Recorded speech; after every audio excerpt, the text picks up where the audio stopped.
بسم الله الرحمن الرحيم الحمد لله والصلاة والسلام على رسول الله السلام عليكم ورحمة الله وبركاته. وعليكم السلام ورحمة الله وبركاته. In the name of Allah, the Beneficent, the Merciful, the Lord of the worlds, we thank Him, we adore Him, we glorify His holy name for His mercy and blessing on us. We seek for His mercy and blessing on Prophet Muhammad sallallahu alayhi wa sallam. May His peace and blessing continue to be upon His household, His companions, and all the Muslims to the day of Qiyamah. Inshallah, our class continues today. We are still with the book Kitabu Tawhid by Sheikh Al-Fawzan, and we are still in the fourth chapter and the third section. So last week we looked at some of the area in the Aqidat al-Islamiyya Sahiha, or in the area of Tawhid, where people fall into Bid'ah. So, but we are here to conclude the area. So the point we discussed yesterday was Al-Mithaq, Atawassul, Wal-Istighatha, Wa-Tashbihu, Muqabilu, At-Ta'til. So, and we also look at Ismat al-Anbiya, the protection of the Prophet of Allah. The Prophet of Allah, the fact that they were protected from sinning or from making mistake or falling into error. So we look at this, that is the infallibility of the Prophet. So today inshallah we start from the topic we call Ash-Shafa'atul Kubra. So in this area, there are still some people that also argue or refute the fact that there's going to be what is called Shafa'atul Kubra. In the area of Shafa'a, actually, there are many group of people that fall into error. So some people actually believe that there can be Shafa'a in this world. And if we look at it from the linguistic point of view, we may not have problem with that. But if we look at it from theological point of view or from a religious point of view, there's actually going to be problem there. Because the word Shafa'a literally means to make somebody to be a party to a cause, so that the cause will be successful or it will be productive or profitable. So if you want to do something and somebody assists you, or somebody give you a helping hand, or somebody be a party to the cause, so the action of that person is called Shafa'a. Like Allah mentions Surah An-Nisa, Man yashfa' shafa'atan hasana falahu nasibun minha. So anybody that is part or it contributes to a good cause is actually going to have a reward from it. So what this verse is actually saying is that if you assist a good cause, or if you contribute to a good cause, or if you be a party to a good cause in any way, no matter the way you be a party to it, so whenever the reward or the profit or the success of that cause comes, you will actually be a party. And vice versa, if you are a party to any bad cause, somebody intends to do something wrong, somebody want to cause a problem, somebody want to violate the law of Allah, somebody want to create unnecessary problem, and you are a party or you contribute to it, directly or indirectly, consciously or unconscious or subconsciously, you are a party to it. It means when the outcome or when the consequence of that action comes, you will not be left behind. And that is actually this, like this verse we just mentioned now, that is exactly how it is mentioned in Surah An-Nisa. But not only in Surah An-Nisa, even in many other places, this verse is actually, sometimes it is mentioned directly and sometimes in an implied manner, that if you are a cause to an action, whether good or bad, you will be part of, you will get the reward. If the cause is a good one, you will get the reward from it. If the cause is bad one, you will get part of the consequence. And that is to say, and that will also give us the insight of the larger image of problem that is happening in the world today. Allah's system is such that He controls everything absolutely and perfectly. Allah's system is such that everything is under His grasp. Nothing goes out of His control. So not only that, another thing is that Allah is absolutely just. If that is the case, it means nothing will happen to anybody except with the knowledge and permission of who? Of Allah. Another thing is that since Allah is Malik and Malik, nothing will happen to anybody except that that person deserves that thing in the first place. That's another thing we must understand. So sometimes when things happen to us, we used to look very far. We used to look very what? Far. Whereas the cause or the problem is where? It's in us. So if only we can look inward, we will have find the solution to our problem and get it solved immediately. Probably like we have mentioned now, there's actually a law they call the law of,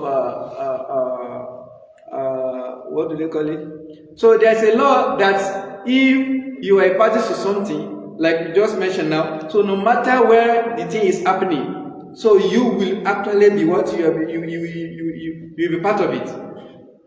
And anybody that is not part of it or that is not a part of, that is not contributes to it, if it is a evil one or a good one, so even if the person is at the spot where that thing is happening, so Allah has his own way of isolating him. Allah has his own way of what? Isolating him. If it is a punishment that is meant for people, Allah has his own way of isolating him from others. Either actively or passively. Like we have the cases of the Prophet and the Messenger of Allah. When Allah wants to destroy their people, those people who do not deserve to be punished, Allah will save them miraculously. And those people that deserve to be punished, they can actually not get a way out. They will surely be punished. So this is actually the literary meaning of the word shafa'a. But shafa'a in the religious point of view or Sharia point of view here, it means that somebody interceding for another person or interceding on another person's behalf. So there are some people that believe or that want to apply this shafa'a in this world. That if they believe that there are some people, of course, Allah said He raised us above one another.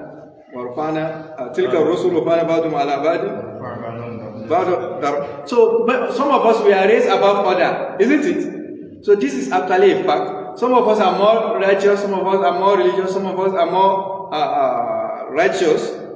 And like Allah said, so some people believe that they can actually seek the service of those who are righteous or who they believe are closer to Allah and ask them to what? To intercede on their behalf with Allah in this world.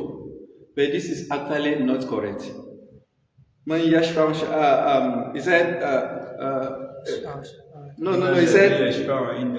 Illa bi-ithni. So who will do shafa'a with Allah except with what? With divine permission. In other words, there can be no shafa'a in this world because it needs the what? Divine permission. The shafi and the mashfu'un lahu, both of them they are creatures of Allah. And Allah, the person that will deserve the shafa'a, he has to be qualified. And the person who is going to do the shafa'a also has a what? He has to be qualified. And apart from that, they have to receive express permission from Allah. And that will not happen except on the day of Qiyamah. And that is to say that if some people believe they can do shafa'a here on this particular type of shafa'a we are talking about. But if you are looking at it from a linguistic point of view, there's nothing wrong. So you can seek somebody assistance, you can decide to assist somebody in any mundane activities or in your capacity, any way you can assist him. It's commendable and rewardable and it has many benefits, like we have just mentioned. So, but the shafa'a we are talking about, it is not expected that it is done here on the earth's surface because it needs direct and express divine permission. And the person that has been given what we call shafa'atul kubra or shafa'atul uzma is Prophet Muhammad. He is the only one who is going to have that right. And it's actually a gift of Allah to him. Someone says something is a gift, it means Allah just gifted him of all his creation. So apart from him, so other prophets and other personalities can actually, even some other creature of Allah can actually have right for Shafa'ah. But when it comes to Shafa'atul Kubra, it is only Prophet Muhammad that have that right. And like we have mentioned, Shafa'ah in the religious point of view is not something that is done on here on the earth surface. So until on the day of Qiyamah, and the Shafa'atul Kubra we talk about, that it is only the right of Prophet Muhammad Sallallahu. Even Prophet Muhammad Sallallahu will not do it until when he prostrated before Allah, when he prostrated under the arsh of Allah, with certain words that Allah is going to teach him on the day of Qiyamah, with the word of Hamd. And he's going to mention them. And after he mentioned them, he prays the name of Allah on sujood, then Allah will give him permission that he should intercede. It is until that time that Allah will initiate the process of our accountability on the day of Qiyamah. So we are going to be on the Al-Mahshar, on the plane of judgment on the day of Qiyamah. Every mankind who has ever existed before and now and also is going to exist, all of us are going to be gathered on the what? On the plane. And we'll be expecting the judgment, and the judgment will not come until after the intercession of Prophet Muhammad. And that standing alone is going to be very tiresome. It's going to be very what? Tiresome. It's going to be very difficult and hard on people. People cannot bear it. Of course, among the servants of Allah, Allah is going to protect them, like the good believers, the righteous one. So they actually go to, like the description that is given on the description of that day is such that the sun will be very close to our head, and this sun is going to be, if we look at the distance of the sun from us and look at the way we feel heat. So that day the sun is going to be very close to our head, and it's going to make people to sweat, and the sweat will be so much that some people will be submerged in their sweat, the water from their sweat. Some it will cover them to their ankles, some to their knees, some to their waist, some to their shoulder. Some they will totally be submerged in their wet. But there are 7 categories of people. Prophet said they are going to be protected from the rays of the sun on this day. He mentioned one that he says, so he mentioned 7 of them. So if as a Muslim, I don't think there's any way you will not fall into any of this category, because the hadith are not actually talking about that somebody has to have all the 7 qualities. So it's actually talking that anybody that have one of this quality, of course somebody can have more than that, but if you have one of this quality, it means you will deserve to be covered, which means Muslims are actually expected to possess one of this quality. One of them is Imam al-Adil, a just leader, not actually Imam that is leading in prayer, but what? A just leader. So, and Prophet in one hadith said, "Kullukum ra'i wa kullukum." So you are also a leader in your own capacity. So you may be a leader between your brothers, you may be a leader in your class, you may be a leader in some group. So how do you maintain justice? It's very, very important. And don't think Allah will overlook anything between you and His creature. You see, something between you and Allah is easy to forget or to forgive. If Allah bless you with Tawhid and Nasuhat. But something between you and your servant of Allah, Allah will never overlook it until the person that is concerned, what? Overlooks it. So even issue that has to do with injustice we are talking about. If you have ever done injustice to anybody, you have forgot. Even if the person has forgot, Allah will never forget. La yadillu rabbi wa ma kana rabbuka nasiya. Allah will never forget. And will not overlook it. Allah will not overlook it until the person what? Overlooks. So apart from this, he also mentioned washabun nashaha fi ibadatillah, and a young person that grows up in what? In the religions of Allah. That is, right from his youth, he has always been religious, righteous, and he grew up to that. And also, وَرَجُلٌ قَلْبُهُ مُعَلَّقٌ, and somebody whose heart is always in masjid. When is the time of prayer, you always want to be in the first jami. So this is another quality. He mentioned وَرَجُلٌ تَصَدَّقَ, and also a man that do sadaqah with his right hand, and he hide that sadaqah to an extent that his left hand does not know what his right hand has done. The meaning is that the closest person to you, right, is closer to the left. Left is closer to they are always in one another's step, isn't it? They always work together. They always work collaboratively, isn't it? So which means somebody who is the closest person to you will not even know that you have done this. So anybody that do that is also going to be on the shade of Allah on the day of Qiyamah. And also somebody who remember Allah in secret. You remember Allah, maybe some of the creation of Allah, or some of the good things Allah has done to you, even your own sin and the faith of Allah on yourself. You remember all the goodness and Allah, then you burn into what? Tears. You burn into what?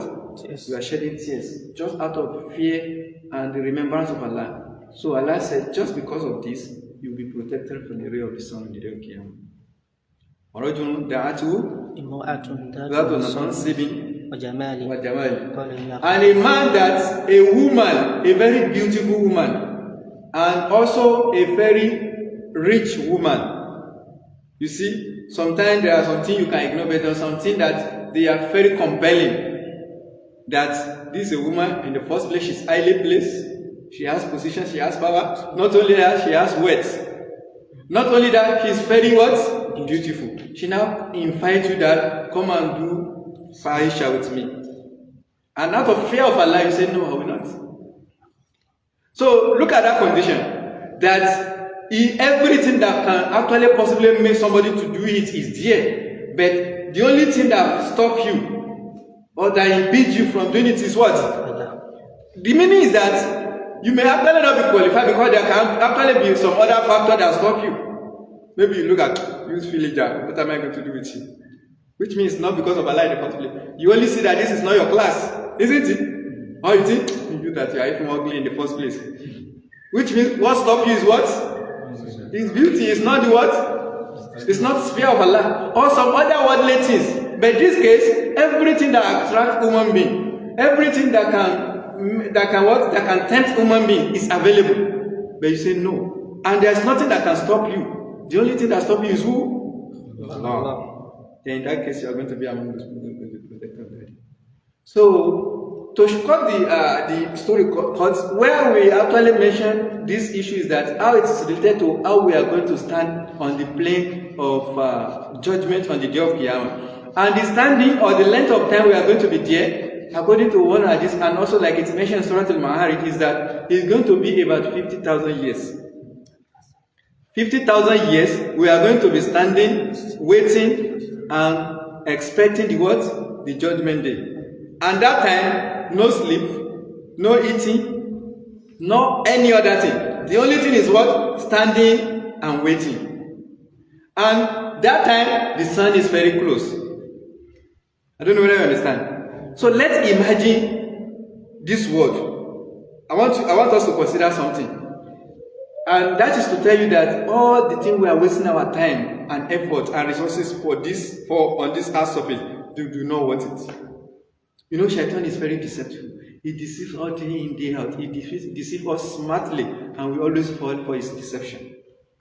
Do you know that a part of the day of Qiyamah, just a part of the day of Qiyamah, is more than even the whole age of this earth? Let's imagine, what is the age of this earth? Or let's say, what is the age of existence of mankind? Earth has been existing before Adam descended, isn't it? Yes. So Earth has been existing for a long time. But if you go by the scientific definition, that when Allah first created it was very hot. Then it took a very long time for it to cool down to a certain temperature when it will be habitable to mankind. So don't let us go to the existence of the earth system. But from the time when mankind has started to exist on this earth surface. So that time, till the end of time, a part of the day of Qiyamah will be equivalent to that day or even more than all our time on this earth surface. And we are talking of the whole mankind, all existence of mankind, not only your own age. If that is the length of time we are going to stay on the day of Qiyamah. So does it make sense to be wasting our time, or to be deceiving ourselves, or to be falling for satanic deception, up to a point that we deserve the punishment of Allah on the day of Qiyamah?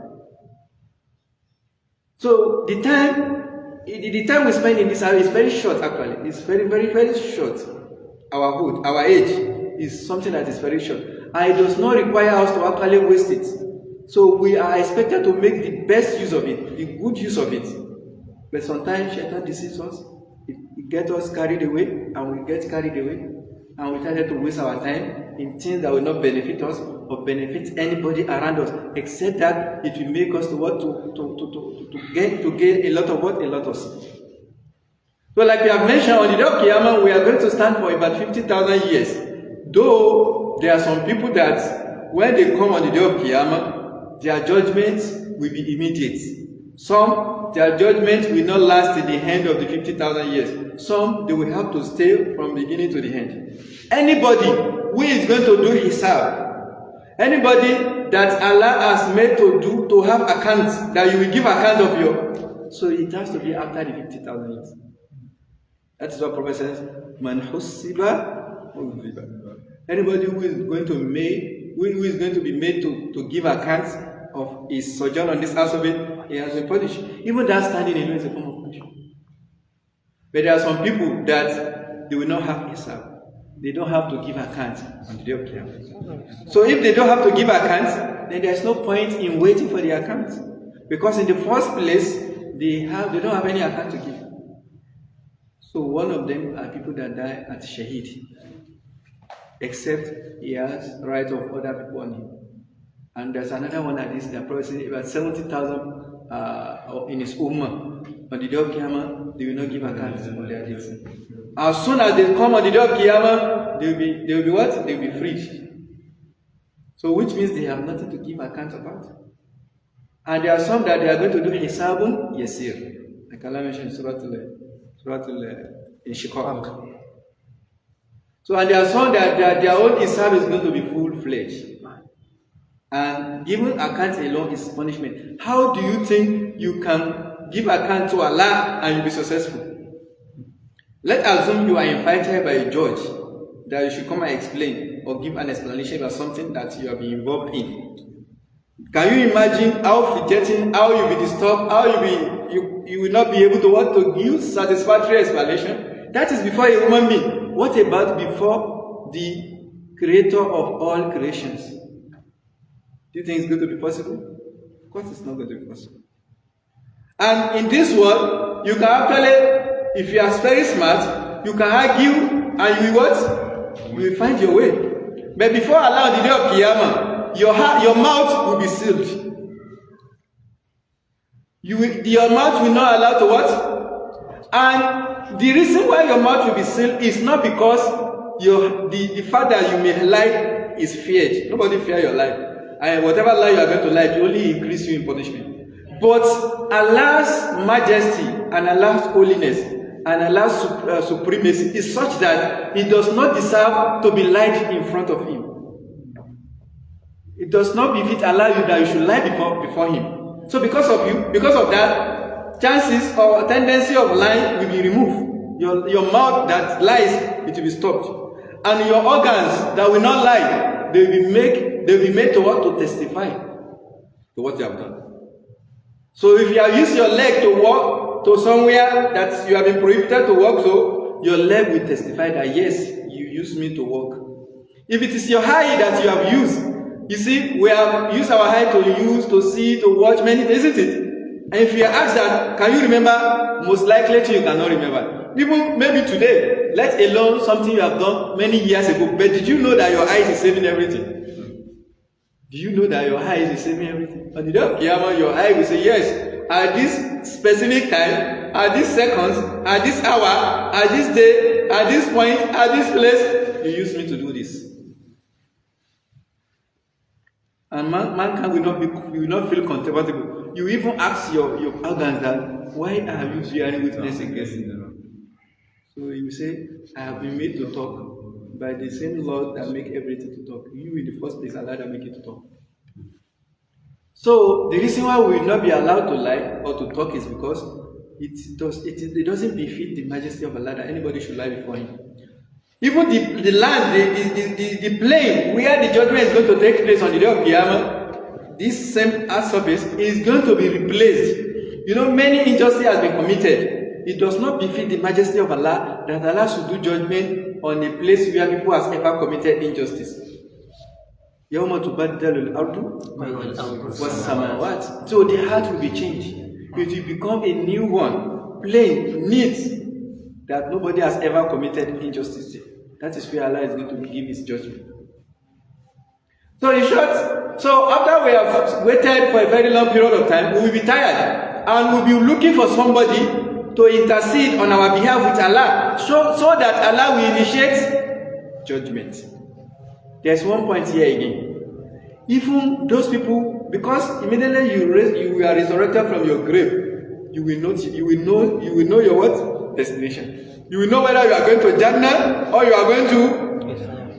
And even all angels, every other person, even somebody close to you, know who the type of person you are. You know, today in this world, many things, Allah hide many things. So if Allah is to expose all our secret to ourselves, maybe we cannot sit together the way we are. But on the day of Qiyamah, such thing is not going to happen. From your face, from seeing you alone, people can know the type of person you are. They can see the radiance of Iman, or of Kufr, or of Shirk, or of Bid'ah. Even when we are moving in the day of Qiyamah, because even though the sun is there, but the sun is actually a point of a punishment. Because it's not going to give us the light the same way we are having light in this earth surface. So the source of light that day is going to be, you see this our height, it is only what? It is only sensitive to light. And that is one of our weakness that we don't actually realize. There are some creation of Allah, there is no difference in darkness and light. They can see in any situation. Like the angel, darkness or light doesn't affect them. There are even some animal that darkness doesn't affect them. But we, immediately the light goes off, you are helpless. You cannot make any motion in it.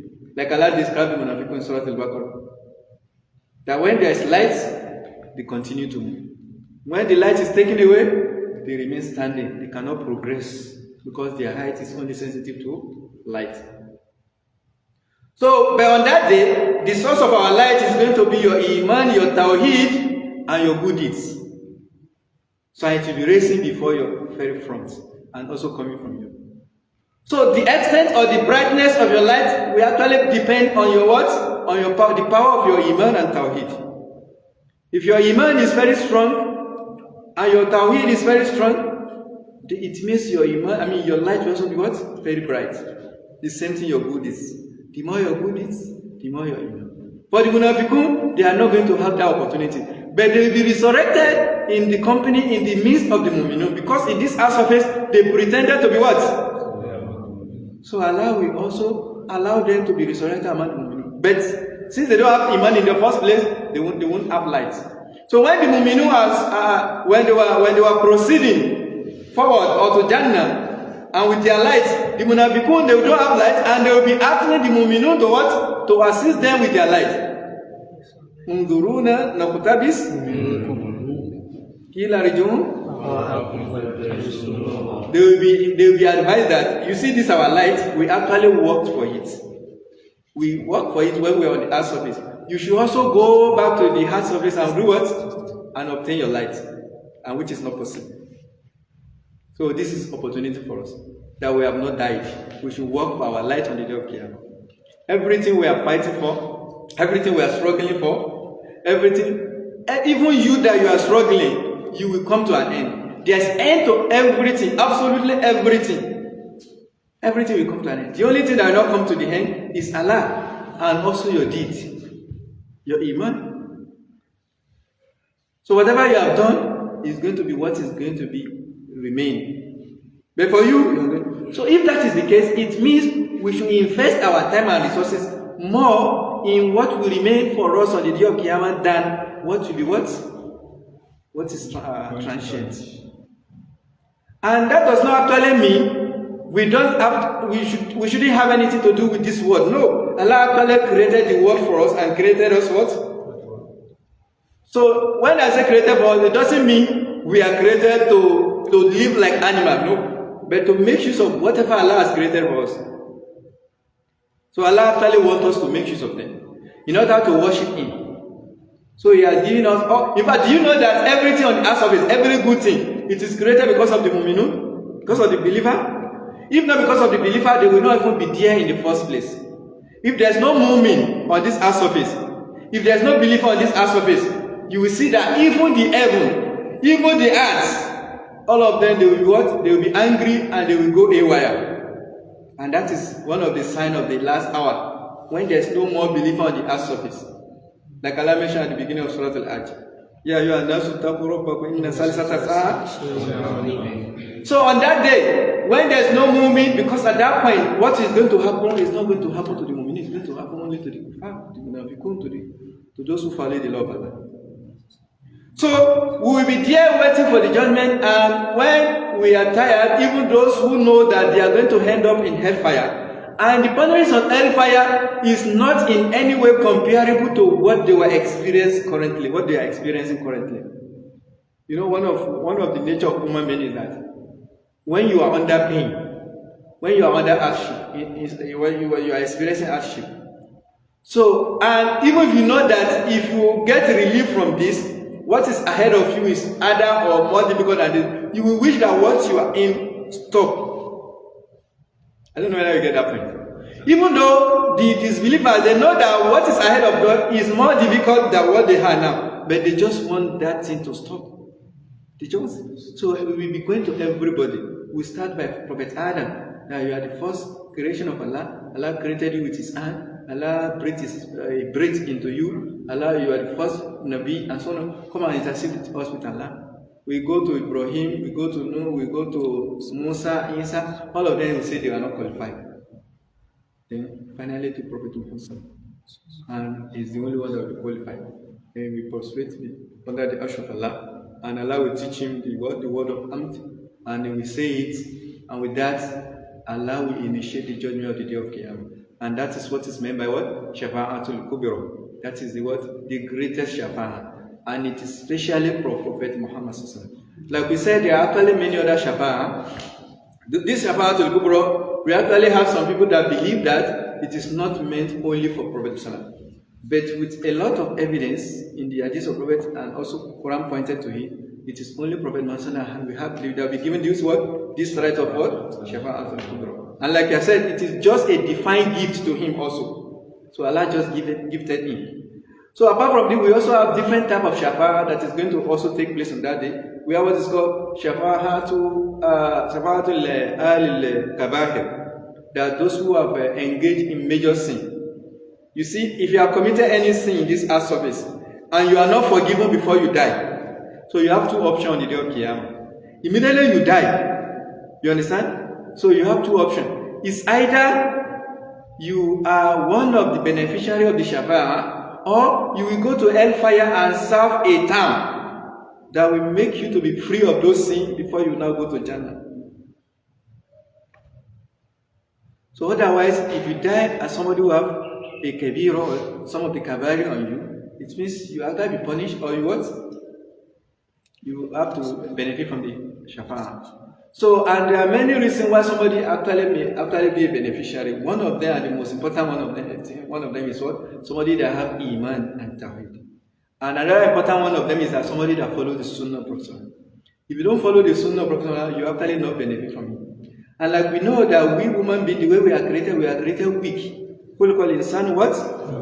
So we are weak by creation. So all of us, we are sin and we commit sins day in day out, isn't it? But even with that, if Allah bless you with Iman, with Tawhid, and with what? Steadfastness on the Sunnah of Prophet, so it means the chances that Allah will forgive you. In fact, Allah wish that you are forgiven before you die. So if Allah loves you, He will make sure that your sins or those sins are forgiven before you die. But the forgiveness may not be automatic. It may actually be in a way that you have to undergo or experience some difficulty. And that is one of the hadiths of Prophet, that Allah will make a servant to experience many trials in this world. And those trials actually mean to remove your sin, to shed your sins. And if at the point of death, you still have some outstanding sin on you that you have not been forgiven, Allah will make the death to be more difficult for you, so that you will also be forgiven. You see, out of the rahmah of Allah is that a mu'min, if you are a believer, you don't have anything to lose. If you are what? The only person that has something to lose is non-believers. If you experience pain, it is a favor. If you experience difficulty, it is a favor. If anybody make you sad, it is a favor. If you have any problem, it is a favor. Anything negative that happens to you, it is a what? Kullan tusibana illa ma. What is the meaning of Kitabu? What is the meaning of lana? If you say ilama kataballahu what? Alayna. It means that is a punishment. But when you say lana, that lam, they call it lam temlik. So lam temlik means it is a favor, it's a benefit from you. Even though you experience difficulty, even though it is hard on you, even though it was painful, but there are favor, there are benefits under it. Asa an takrahu shay'an. So there are some things you hate, but they are actually good for you. So even there is you say ajaban li amri mu'min inna amrahu kullahu khair. So amazing is the life of a mu'min. Everything about it means what? Is khair, is good. If it is evil that happened to him, they are supposed to sarrahu shakara, when are supposed to darahu sabara. So what we are saying in essence is that Allah may make life difficult for you. It does not mean Allah dislike you, Allah doesn't like you. Allah may make life easy for somebody. That may not be a sign that Allah loves that person. No. Enjoying this world is not automatically a sign of Allah's love. No, at all. So if it is a sign of love of Allah, the prophet and messenger of Allah, they will have been the one to have that highest. At the time when Prophet Ibrahim was living, can you compare in terms of worldly operation? Can you compare Prophet Ibrahim to Namrud, the king of that time? I am asking you. He was controlled, and this is a prophet of Allah, and that was a king, an emperor for that matter. What about Musa and Fir'aun? Before Allah destroyed Musa. Fir'aun. Sorry, before Allah destroyed Fir'aun. What about the Quraysh and Prophet Musa before Allah gave Prophet Musa victory? So this is the situation. Even your situation, somebody may actually be what? Somebody may be oppressing you, or somebody may actually be power over you. That does not mean that person is better than you. And the only time we will see the reality is after our death on the day of Qiyamah. And where we have actually gone is that all things we experience in this world, the only problem you have, or you will have, is that you will not have Iman, or if you don't have Iman or Tawhid.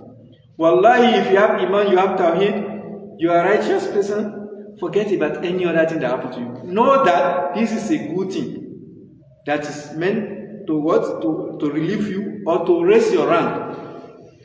And you know that even the people Allah loves most, which are the prophets, He said, Inna shada nasi balaha al-anbiya thumma al-amthal. Those people who experience the most difficult situation or trial are who? The prophets.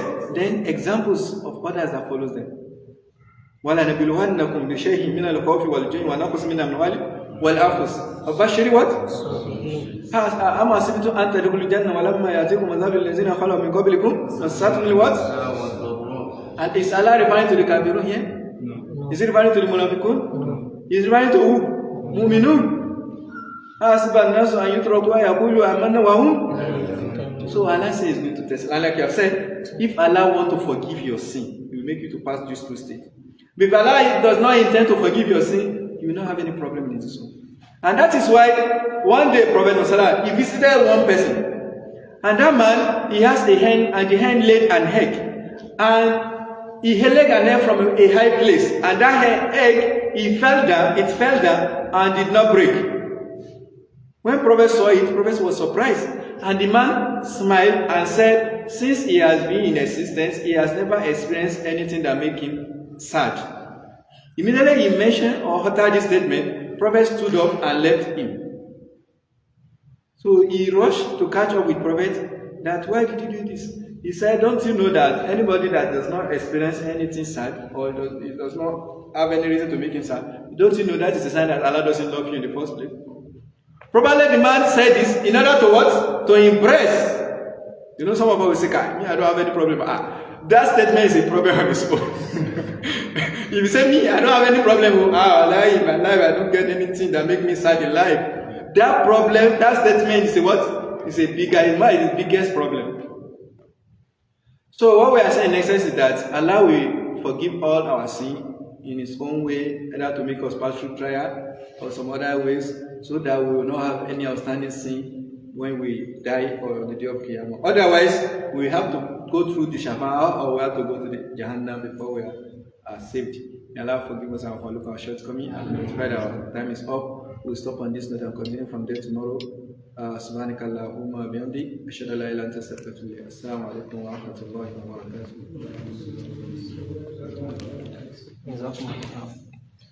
الحمد لله رب العالمين والعاقبة للمتقين ولا عدوان إلا على الظالمين والصلاة والسلام على رسول الله وعلى آله وصحبه أجمعين. We ask Allah to preserve our stars of holiness and what is abundantly.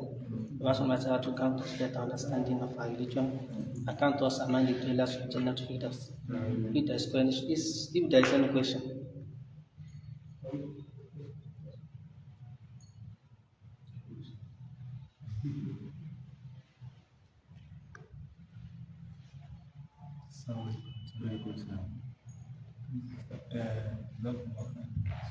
If there is in the gathering which combine both Muslim and Christians, and it's required that maybe it should be prayed before or after the congregation, and the Christian was making a statement of in the name of Jesus, the blood of Jesus, all those sort of things. Are Muslim invited to say Amen to that particular prayer, or they should even turn their head as if they are not praying? Which one is better? The first thing should be that any gathering where the name of Allah will be blasphemed, or anything that is holy in Islam will be blasphemed, we have the responsibility not to attend it in the first place. Because the anger or the wrath of Allah can come anytime. It may come at a time, when people say Allah has a child, the feeling of the heaven and the earth and the mountain, they feel that they should go asunder. تكاد السماوات يتفطرن منه وتنشق الأرض وتخر الجبال. So now, if that is the point, what about if Allah intends to punish you at that point? It means you will be punished alongside it. And you know one thing about death? The way you die, that is the way you'll be resurrected. The way you are resurrected, that is the way you'll be judged. You see, all what you have been doing from the time we have been existing to the point of death, they are very important, but they are not as important as the way you die. The most important thing in your life is how you die. If somebody has been a kafir, somebody lived for 100 years, and is a kafir for 99 years, 11 months, then become a Muslim just for 1 month. In fact, 1 month is maybe 1 day, maybe just 24 hours, and he died, even without observing any prayer. He just died as somebody that Iman. Allah is going to Jannah. And do you know one opportunity that person will have? All his deeds, all his evil deeds, they already become what? He will not even have any sin, unlike you that you have been a Muslim. And also you, the manner you die, it will actually tell us what you have done most in your life, or what affects you most in your heart. If your heart is more of problem, whatever, that is exactly the way you are going to die. In fact, your death is just a summary of your life. And you can't control it. It's Allah that will control it. You cannot choose how you will die. It's Allah. And Allah will base it on the way you have lived. If that is the case, it means you will be sure. Prophet said, when you want to pray Isha, he said Isha should be the last prayer of the night. And when you pray Isha, you should not talk. It is preferred that you don't talk after Isha. It is preferred that you don't do any other thing after Isha. Prophet, the manner in which he prayed Isha is that he delayed his time. All the prayer, we are supposed to pray it earlier at the first time. But for Isha, it is desired that it is prayed at the last time. Though sometimes Prophet prays early, like one hadith say, when people gather on time in the masjid, during the time Prophet will pray. Otherwise, Prophet prefers to delay it. Why? Because he wants the prayer to be the last thing we do. Why does he want that? Because we don't know whether we will die in sleep. If you die in sleep, it means it will be regarded as the last thing you do when you are before you die is what? And that is why it is disliked that after you have prayed Isha, you should also continue engaging some other worldly things or talking, backbiting, gossip. If you die while you are sleeping, the last thing you do, that is the way you will be resurrected. So it is better that somebody avoid that thing in the first place. But if in one way or the other, because things can happen in an unexpected manner, or something we cannot control, or circumstances that will be beyond our Abi, if it happens like that, you don't ever feel comfortable. You don't ever like a place where people are committing shirk or blaspheming or violating the word, the name of Allah or His Prophet. You don't ever feel comfortable. And when somebody say in the name of other thing apart from the name of Allah, how can you say Amen to that? How? Doesn't make any sense. You say in the name of Jesus or in the name. In fact, if it is true, I believe it's not Prophet Isa they refer to me. I believe that because that Jesus is not Prophet, name of Prophet Isa. Is it his name? If Prophet Isa is supposed to be resurrected now, if you call it down, he will not answer because he never heard that name in his life, and they never called him that name when he was living. If you look at it historically, that name does not have any basis. When Prophet Isa was living, there's even in English language, letter J was not existing in English language. Is that not so? No. So which means himself. So how can you now say me to that? You should avoid it. You should avoid it in the best way you can avoid it. So, and if it is something that affects the name of Allah, you don't need to be violent, but you need to register your dissatisfaction that I'm not satisfied with it. You shouldn't be shy, or you shouldn't be what do you call it? You shouldn't be shy in saying things that can affect you, your life, or your hereafter. You shouldn't compromise. If you do it for yourself, because the reward will be yours. Isn't it? So something that can affect your life or affect your hereafter, how can you say I don't care? Or just no, you should care. So in short is that one should try his best to avoid it, and if it happens in a way we cannot control it, one should actually show that I'm not satisfied with it. So if I'm here, maybe circumstantially, so it doesn't mean I should participate in anything that is wrong now.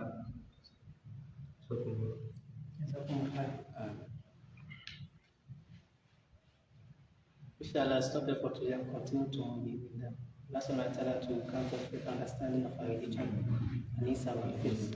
Assalamu alaikum wa rahmatullahi wa barakatuh. Wa alaikum assalam wa rahmatullahi wa barakatuh.